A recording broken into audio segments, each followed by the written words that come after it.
Season 2026-27 will be the first time in NHL history the salary cap breaks past $100 million. And this is just the beginning. By the 2030-31 season, the cap will grow by more than $40 million. And that's going to change everything. Who wins, who loses, and why it's suddenly worth playing in Canada. Let's get into it. Why the cap is rising so fast. First, let's explain what escrow actually is. It's a system designed to guarantee that players and owners split hockey-related revenue exactly 50-50. Clubs automatically withhold a portion of player paychecks and set it aside, usually around 10%. If it turns out at the end of the season that players received more than their 50% share entitled them to, that withheld amount goes to the owners. If they received less, the money gets paid back to them.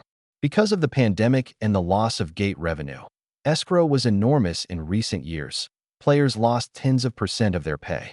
But after years of stagnation, this debt from players to owners has been fully repaid since 2024. Players and owners now split hockey-related revenue exactly 50-50. And for the first time in history, the league and the players agreed on multi-year, predictable cap growth instead of year-to-year estimates pulled out of thin air. That lets general managers and agents plan contracts years in advance. Confirmed seasons. These three numbers aren't a guess. They're the agreed framework between the league and the players. In the 2026-27 season, the cap will cross $100 million for the first time in history. That means a single player could earn as much as $20.8 million a year and still be within the rules. Under NHL rules, no player's cap hit can exceed 20% of the team's total salary cap. At a $104 million cap, that works out to exactly $20.8 million, the theoretical ceiling for a single player's salary in the 2026-27 season. Forecast 2028/29, 2030/31. 5 years from now, in the 2030-31 season, the cap is projected by the league and analysts to land around $140 million. I want to stress, this is a forecast, not a confirmed number like the previous 3 seasons.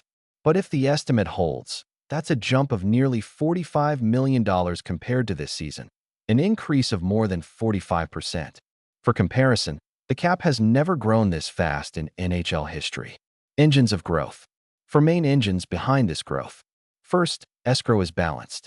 Second, the current US TV deal with ESPN and Turner expires after the 2027-28 season, and a major jump is expected as streaming platforms like Amazon, Apple, or Netflix get involved. Third, the 12-year Canadian deal with Rogers Media, worth $5.2 billion Canadian dollars, ends in 2026, another renegotiation the league is facing. And fourth, new commercial revenue streams. On-ice advertising, jersey and helmet sponsorships, and international tournaments like the Four Nations Face-Off or the World Cup. And there's one more effect teams have to account for. If a player, even on a multi-year contract, earns below the current minimum salary, their pay automatically gets bumped up to the minimum, which raises the total cap hit a team spends on salaries.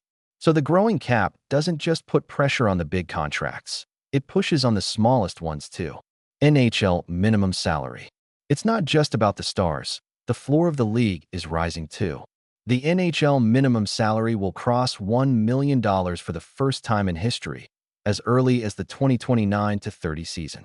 Dozens of players on the fringes of rosters and hundreds on entry-level deals will automatically get a raise, regardless of the contract they originally signed. And the new minimum applies to contracts already signed.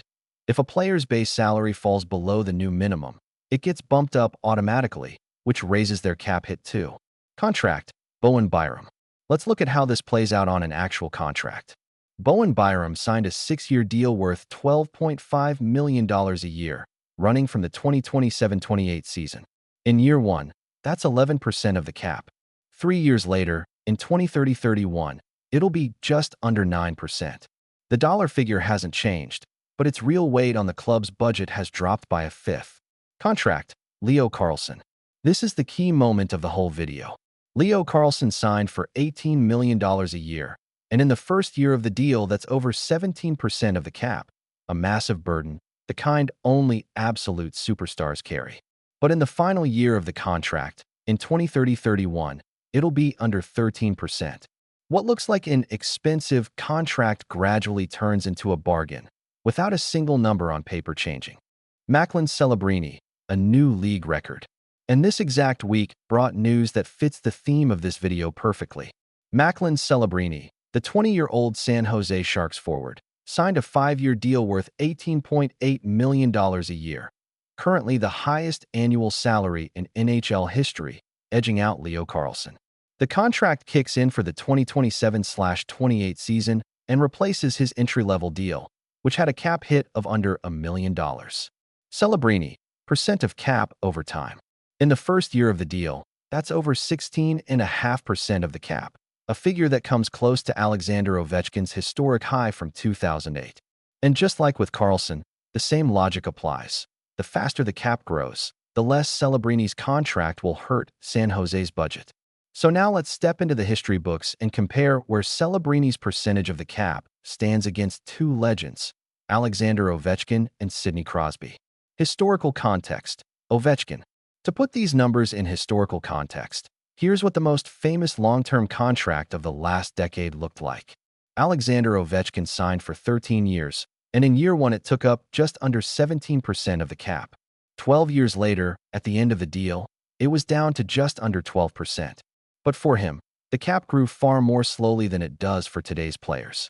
Historical context. Crosby. A similar story with Sidney Crosby, a 12-year contract, starting at 13.5% of the cap, ending at just under 10%. Both of these players effectively dissolved a high salary across many years of a slowly rising cap. Comparison table, all players.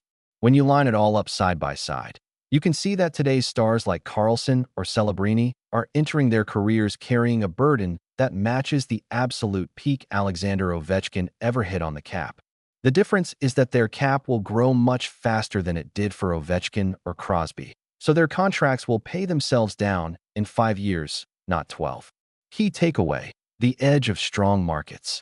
And now to why this isn't just a spreadsheet of numbers, but a real structural shift.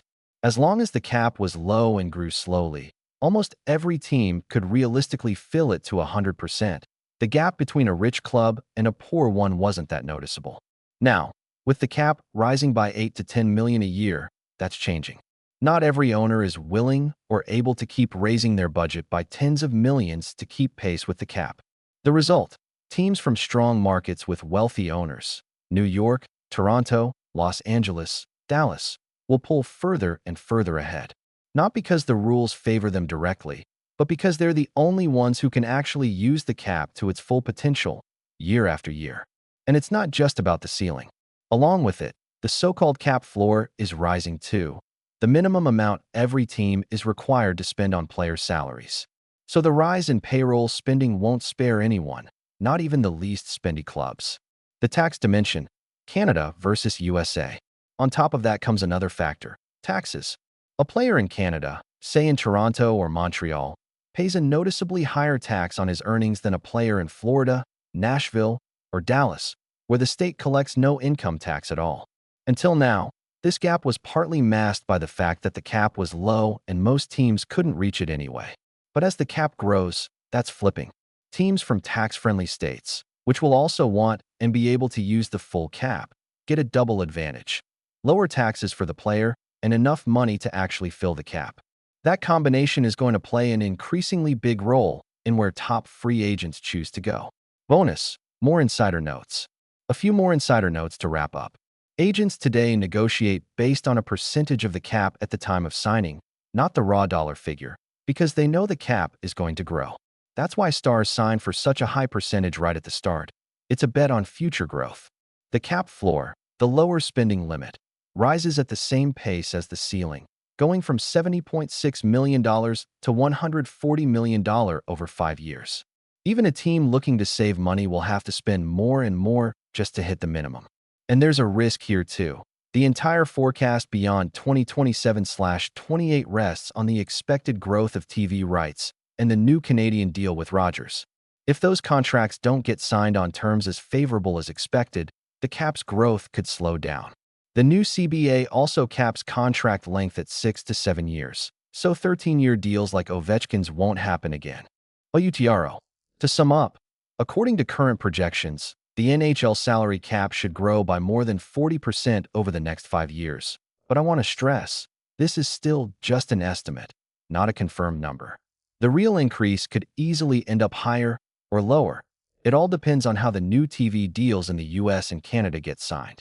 But for teams, this means a completely new balance of power. Whoever has the money and the will to max out the cap will gain an edge unlike anything we've seen in the NHL. And players like Celebrini or Carlsson are just the first signs of what's coming. If you enjoy this kind of analysis, hit like, drop a comment on which team you think benefits most from this growth, and subscribe so you don't miss the next video.